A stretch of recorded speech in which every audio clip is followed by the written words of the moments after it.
Hi, everyone, and welcome to the Super Feeler podcast. My name is Laurie, and I am joined by Megan and Dave. Today, we're going to be talking about our DBT skill called Cope Ahead. If you're new to this series, just a few notes. One, we're all people with lived experience of borderline personality disorder, and we identify as super feelers. We all attend the Super Feelers Club, which is our peer support group, and none of us are clinicians, so this is not a clinical space. This is just us talking about how we've used dialectical behavior therapy skills in our life. And to kind of guide us through these conversations, we're using the book DBT for Life by Diana Partington, which has been a really beautiful support tool, I think, for this conversation. So at the beginning of every chapter, this is chapter 11, starting at page 184, every chapter of this book starts with a story. And, it actually starts at 183. So every chapter of this book starts with a story. This story is called Too Big, and it's essentially about a mom who constantly talks about her daughter's weight and says that she's unhealthy, she needs to eat better. It's, I only care about your weight because if I care about your health, I care about you. And, saying things like, you're getting so big, I'm worried about your health. And so she said over and over again to her mom, like, you need to stop saying this. You need to stop commenting on my weight. And at one point, her mom gives her money. Why does her mom give her money? To lose weight, right? Yeah. Yeah, her mom gives her money to lose weight. And then she starts feeling even more guilty about the fact that she, A, isn't losing weight, and B, that this goes against her values of the fact that, like, you can be healthy at any size and her mom has no right to comment on her weight. So she finally just gives the money back and is like, I can't do this anymore. She says, like, this is my journey in my body. And once she kind of declined this money that her mom was giving her, she said that her self-esteem just soared, and she was like, I don't owe this woman anything anymore. Like, this woman can't kind of buy me and buy what I do with my body. And then her mom wants to come and visit to attend her graduation ceremony, and she does a really good job in this story of saying, like, we need to have conditions on your visit before you arrive. Basically, the condition was like, you don't talk about my weight, you don't talk about my health. Like, we can talk about anything but those topics. And her mom says, like, well, like, I just care about you. That's the only reason that I'm saying these things. And she's like, okay, if you can't agree to these things, then this is not something that we can't be around each other. We can't have conversations. This is the end of it. And luckily, after like a long period of time of her mom kind of reflecting and her just being very strict with her boundary, which was beautifully done and was a good use of Dear Man, the mom finally says, like, okay, fine, we won't talk about your weight. And so they do see each other, and part of her Cope Ahead plan is that they're going to meet somewhere outside of like their normal meeting place to have this like brunch / it's like a flower shop so that they can talk about other topics other than food. And because I guess her mom's really into interior design, and so she wants to talk about flowers and interior design rather than food. And she was pretty clear that like her boundaries still remained, that you can't talk about my weight, you can't talk about food. And no comments were made through the entire visit because she had this plan of meeting somewhere more strategic and providing this boundary in advance. The meeting went really well. So the reason I wanted to summarize that story is because I've had to do this many, many times as well with members of my family around just, it is not safe psychologically for me to be around them. And I've had to set really clear boundaries of, this is the conditions that I am willing to have an interaction with you. And if you're not willing to have an interaction with me under those conditions, then this interaction isn't going to happen. I posted, when we did our Dear Man episode, which I think came out a couple of weeks ago, I posted on Patreon, there's 4 examples of Dear Man letters that I've written. And one of them is a very good, well, I shouldn't say it's a very good example, but it's an example of this where I've basically said, like, these are the reasons that we have to have like a limited interaction, and these interactions need to include these criteria because I've had to be able to cope ahead, or else I would not be able to survive these interactions. And, in the holiday season, I do things like I have to pre-eat, which is like so stupid because you're going to eat too much when you go to Christmas dinner anyways. But like, if I don't have something to eat before I go to a Christmas dinner with this family member, I know that I'm going to be grumpy by the time the food gets out, and then life's going to go wrong. Or I need to have a nap in the afternoon And like my partner is thankfully like, he knows that these are the cope ahead things that I need to do. And so he will, heat up all the food for us or whatever, because he knows that like it's in our best interest to both have a nap. And I think, or for me to have a nap. And then I think the other like cope ahead that I use often, and cope ahead really is just like trying to prepare for the worst and hoping for the best, but always being prepared for the worst. And I think like one of the most important things that I do with cope ahead when it comes to interpersonal situations is like plan and escape always, right? Like if you're don't have somebody over at your house if you're not sure if they're gonna leave, or like go to a restaurant where they have a 1.5 hour seating time limit so that you have to be out of there in an hour and a half, or have plans, even if they're made up plans for, oh, I have to go to Sue's house after this dinner and I have to be there by 8, so that you don't have the opportunity to be kind of sucked into like, well, why don't you just stay for a game? Why don't you just stay for whatever? I would say that like in my most recent interaction with the person that I've had to do the most cope ahead with, she didn't even know that I had to cope ahead. I don't know if that's because I was so good at it that it was like very like subtle, or she's clueless. Hard to know. But I've been coping ahead, especially for like family interactions, for like the good part of like 7 or 8 years, if not more, just to try and like survive a family interaction without my mental health being negatively affected for months. Anyways, that's a long story, but curious what you guys think about cope ahead. I thought you really nailed it. I had a couple things I was going to say, and you really kind of covered it. I think that, to me in the story, the cope ahead is not really the setting the boundary of we can't talk about issues with my body. I mean, not that it, in fact, yeah, I really don't think that is a cope ahead. It is setting a boundary. But in some ways, if I did something like that, or when I've had to set boundaries like that, it really sets me up for a lot more anxiety about whether or not my boundary is going to get respected. So it doesn't, for me, it's never been a way of like reducing stress. It's about, trying to get some need met and probably ramping up the stress. But it's these smaller things of trying to set the ground for my most emotionally balanced experience. And so, here where she's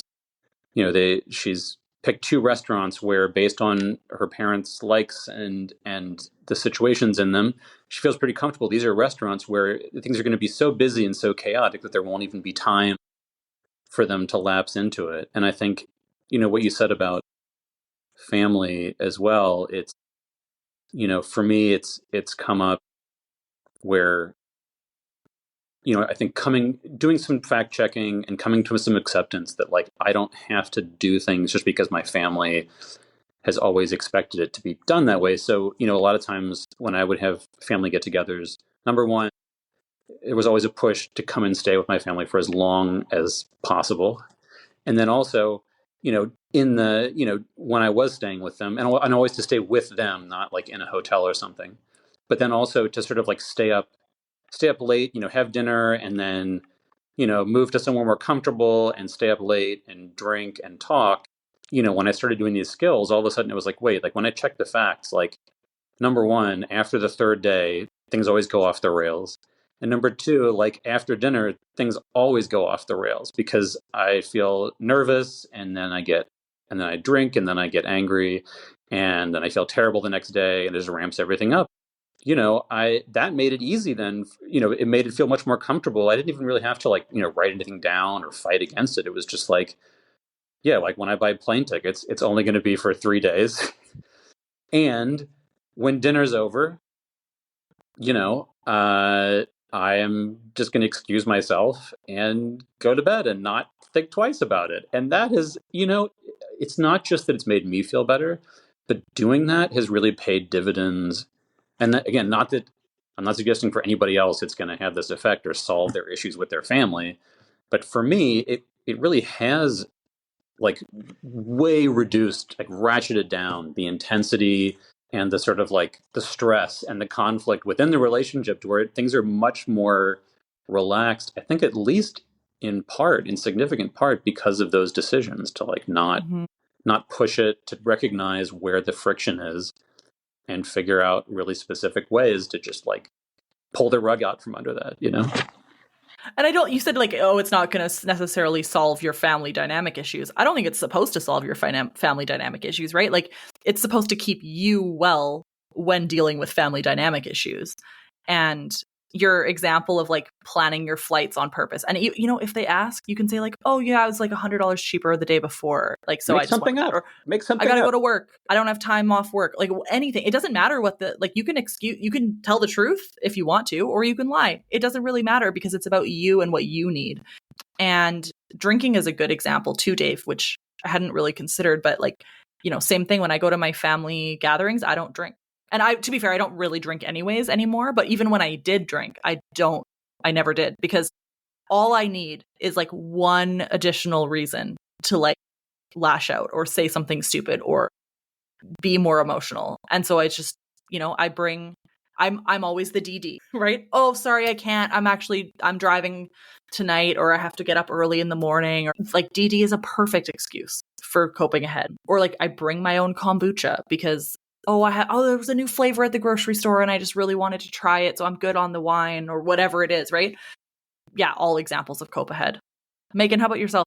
Yeah, I think the thing that really stood out to me too is that it's on page 192, right near the bottom, where Diana says, basically, Cope Ahead calls on all our DBT skills. We look at the upcoming situation, think through our skill set, determine what skills we need, and figure out how we will use them. And I think that's just like such a beautiful summary of Cope Ahead. And like in a previous episode, we were talking about crisis planning and like crisis skills, which is cope ahead. If you know that you're going to maybe get into a spot where you're having like self harm or suicidal thoughts or anything like that, like having that sheet, like I used to have one on my fridge of like, if you're feeling this, do this. If this doesn't work, then do this. And that's a skill in itself. That's coping it ahead, right? Like having it all planned out to say like, well, if I need to, then I'm going to call the crisis line. Here are 3 numbers for crisis lines that I can call. And I think that especially when you're starting with a skill like cope ahead, having it written out is super helpful because you can kind of see where your gaps may be or where you need to like really figure out a skill. Then it gets easier to do it like as you go, thinking like, oh, well, I am stuck in traffic. How am I gonna cope with this? Like, okay, well, I like when I have music playing, so I'm just gonna change my ride to like just an experience. Instead of worrying about getting home at a certain time, I'm just gonna enjoy my car karaoke for like the moment, right? So I think that quite often I usually think of cope ahead for like really drastic situations. But I also like her example in here of like, if you sleep through your alarm clock, place your alarm clock or phone on the other side of your bedroom so that you have to get up because, like, you can't just hit the snooze button and roll back over. I actually literally do that. My phone is on the other side of my bedroom because I have a horrendous time getting out Yeah, of so bed. does Aaron. So, so it's Yeah. hoping for the best, preparing for the worst, and taking what comes.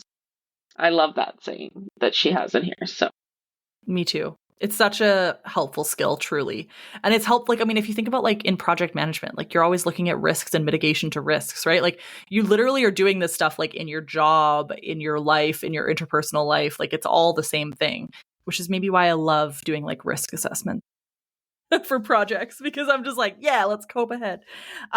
Just a note that on 194, there's a interesting cope ahead bingo. And so if you, like Megan was saying, wanted to like even like practice, like not even, it doesn't even have to be a situation that you're actually going into, but there's, she has 9 examples that are very good examples of things that we've probably all experienced and or like worry about, that you could totally practice a cope ahead for. So like if somebody brings up a politically divisive topic, Dave mentioned that when this episode comes out, I think that will be even more important.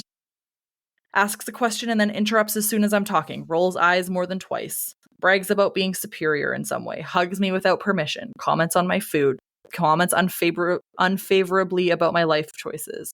Like all of those things you could actually just list and then say, how am I going to cope ahead with these things?